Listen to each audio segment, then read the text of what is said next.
মাত্র half packet সুজি দিয়ে এই রকম মিষ্টি তৈরি করে ফেলুন খুব সহজে।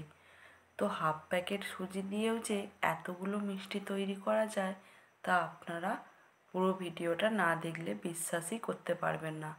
তো কত সুন্দর কালার এসছে দেখুন, মিষ্টিগুলো একবারে রসে ভরা। তো দেখতে কতটা সুন্দর দেখুন, খেতেও কিন্তু অসম্ভব সুন্দর হয়।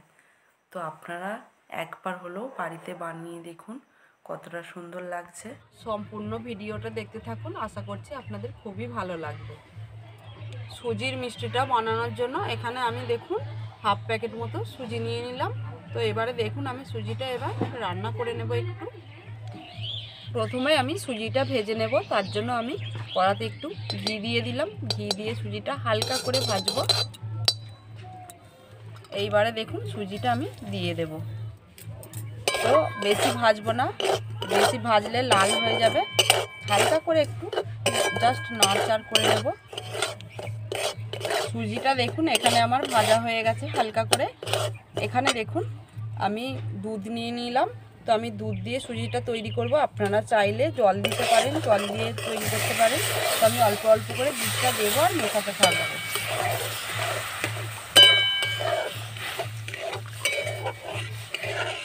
তো বন্ধুরা এখানে আমার পুরো দুধটাই লেগে গেল। এই দুধটা দিয়ে আমি নাড়চাড় করতে থাকবো। যতক্ষণে একটা ডোয়ে পরিণত হচ্ছে ততক্ষণে আমি নাড়চাড় করতে থাকবো। দেখুন বন্ধুরা আস্তে আস্তে একটা ডোয়ে পরিণত হচ্ছে। এইবারে দেখুন আমি এখানে আমুল দুধ নিয়ে নিয়েছি। তো এই দুধটাকে আমি অল্প অল্প করে দেবো আর মেশাতে থাকবো। তো এই দুধটা দিলে খুব সুন্দর একটা খেতে ভালো হয় আর খুব সুন্দর সেন্টও হয়, খেতে খুব সুন্দর ভালো হয়। দেখুন এখানে আমার সুজিটা হয়ে গেছে। তো কড়া থেকে ছেড়ে ছেড়ে যাচ্ছে, মানে দেখুন খুব সুন্দরভাবে হয়ে গেছে। এবারে আমি নামিয়ে নেব।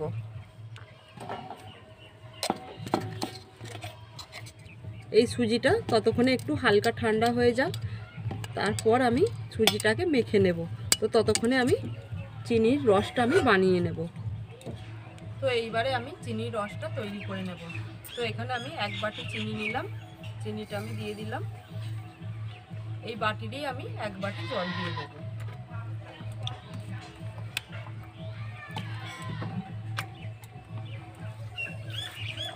রসেতে আমি দেখুন 4টে এলাচ দিয়ে দিলাম। এলাচ দিলে খুব সুন্দর একটা সেন্ট হয়, তার জন্য এলাচটা দিলাম।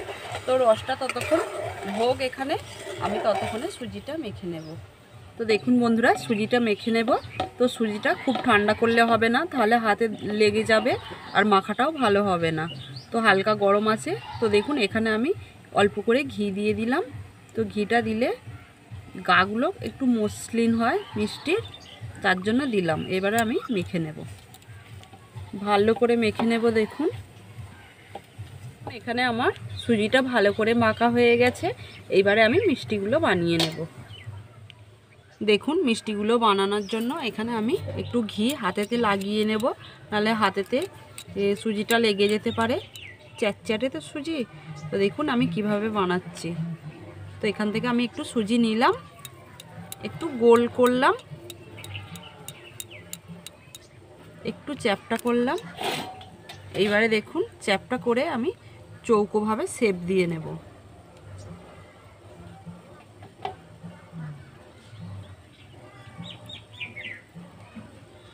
একটু ভালো করে চৌকোভাবে শেপটা দিয়ে নেব।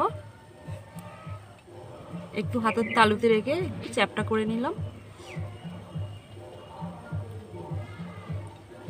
দেখুন একটা মিষ্টি আমার তৈরি হয়ে গেছে। এইভাবে আমি সবগুলো তৈরি করে নেব।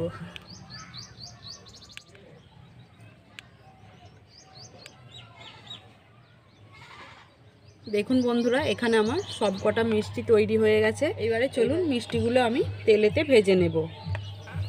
দেখুন এখানে আমার চিনির রসটাও হয়ে গেছে।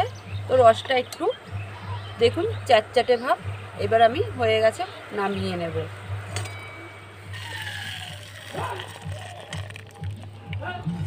মিষ্টিটা ভাজার জন্য এখানে আমি সাদা তেল দিয়ে দিলাম। গরম হয়ে গেছে দেখুন। এইবারে আমি মিষ্টিগুলো এক এক করে ছেড়ে দেব। তো প্রথমে আমি দুটোই দিলাম, দেখুন এক পিঠটা উল্টে দেব। এরকম উল্টে পাল্টে আমি লাল লাল করে একটু ভেজে নেব। এখানে আমার মিষ্টিগুলো ভাজা হয়ে গেছে, এইবারে আমি তুলে নেব। তো তুলে আমি সঙ্গে সঙ্গে আমি মিষ্টির রসেতে দিয়ে দেব। এইভাবে এক এক করে আমি মিষ্টিগুলো ভেজে নেব।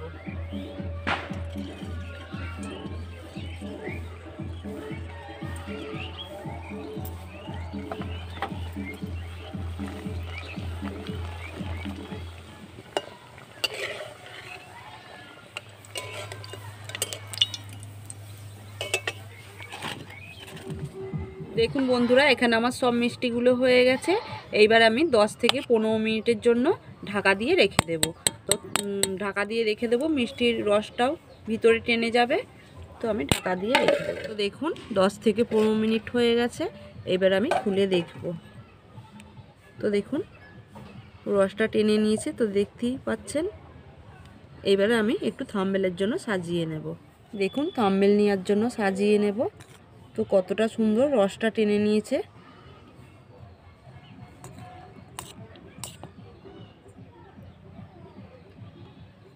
দেখুন বন্ধুরা, মিষ্টিগুলো আমি থাম্বনেল নেওয়ার জন্য সাজিয়ে নিলাম। তো কতটা সুন্দর লাগছে দেখুন। পুরো যেরকম মিষ্টির দোকানে সাজানো থাকে সেই রকমই ঠিক লাগছে। খেতেও আশা করছি খুবই ভালো লাগবে। তো আপনারা এইভাবে বানাবেন একবার। তো দেখুন বন্ধুরা, আপনাদেরকে আমি একটা দেখাচ্ছি মিষ্টি কীরকম হয়েছে। তো কতটা সুন্দর নরম হয়েছে দেখুন মিষ্টিগুলো। তো বন্ধুরা, সুজি দিয়ে মিষ্টির রেসিপি তো আমি আপনাদের সাথে শেয়ার করলাম। আপনারা অবশ্যই বাড়িতে বানাবেন, বানিয়ে দেখবেন কেমন হয়েছে আমাকে কমেন্ট করে জানাবেন। আমার এই ভিডিওটা যদি ভালো লেগে থাকে একটা লাইক করবেন, বন্ধুদের সাথে শেয়ার করবেন। বন্ধুরা, আপনারা যদি আমার চ্যানেলে নতুন হয়ে থাকেন চ্যানেলটিকে সাবস্ক্রাইব করে রাখার অনুরোধ রইল। আপনারা তাহলে সকলে ভালো থাকবেন, সুস্থ থাকবেন, চাল মিষ্টি রান্নাঘর চ্যানেলে পাশে থাকবেন। ভিডিওটা আজকের মতো এখানেই শেষ করছি। দেখা হচ্ছে পরের একটি রান্নার ভিডিও নিয়ে। ধন্যবাদ।